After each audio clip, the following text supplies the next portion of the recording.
یعنی کہ مرنے والے کے لیے اتنی بڑی تشویش کی بات ہے کہ اس کی عقل سلامت ہوگی. یہ نہیں کہ موت کے ساتھ عقل بھی مر گئی. سب آ رہے ہیں جا رہے ہیں، دیکھ رہی ہے، غسل ہو رہا ہے، اس کروٹ پہ لٹا رہے ہیں، اس کروٹ پہ لٹا رہے ہیں، سب یہ دیکھ رہا ہے، کر کچھ نہیں سکتا کہ بے بسی ہے.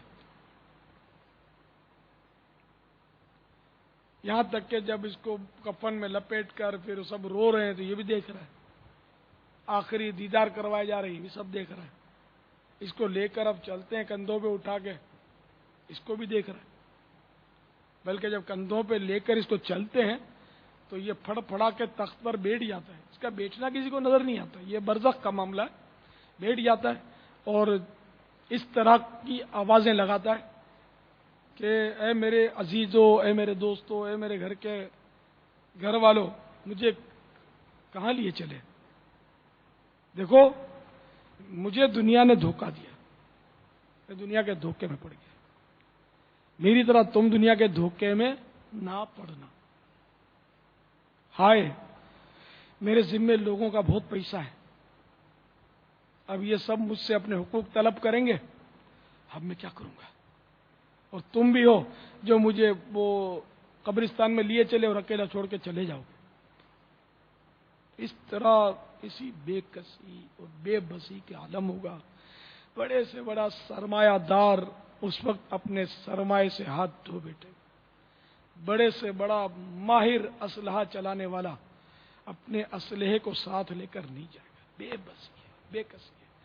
اگر کوئی سیاست دان ہے اس کی سیاست وہاں ساتھ دے گی، کوئی صاحب اقتدار ہے اس کا اقتدار وہاں اس کے ساتھ ہی دم توڑ چکا، اب اس کو ساتھ نہیں دے گا. یہ اب اس میں جو اس نے اگر گڑبڑیں کی ہیں، یہ گڑبڑیں اور یہ بدعمالیاں اس کے ساتھ ہیں.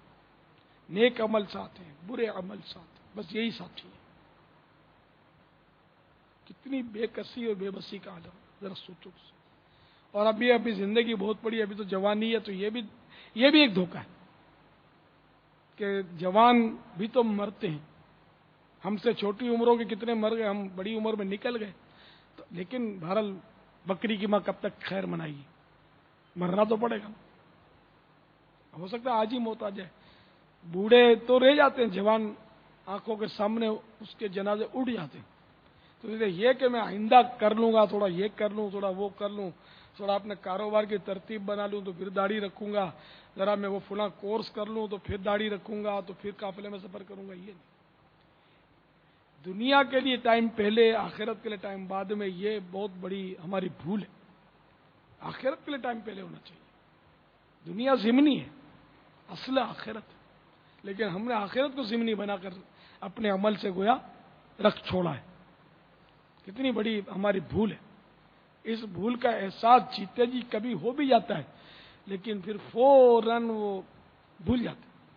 بری صحبتیں، برے دوست ہم کو سب بھلا دیتے ہیں. ان میں جا کر ایک قہقہ مارتے ہیں نا، ساری رقت، سارا سوچ، سارے آنسو خشک ہو جاتے ہیں. اللہ کرے کہ مطلب صرف اور صرف عاشقان رسول کی صحبت ملے.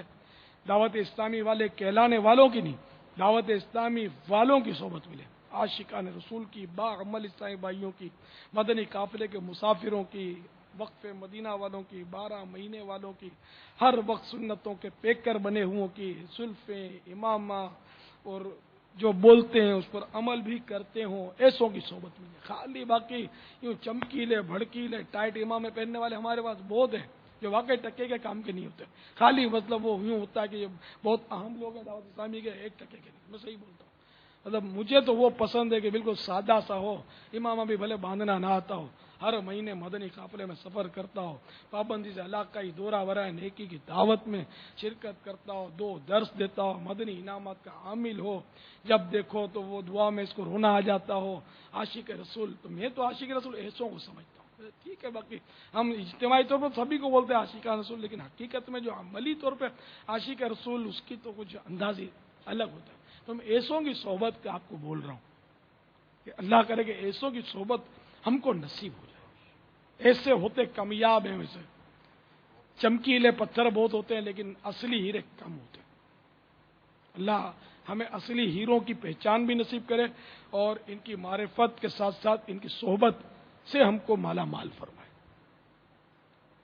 واللہ تعالی اعلم ورسولہ اعلم عز وجل وصلی اللہ تعالی علیہ وآلہ وسلم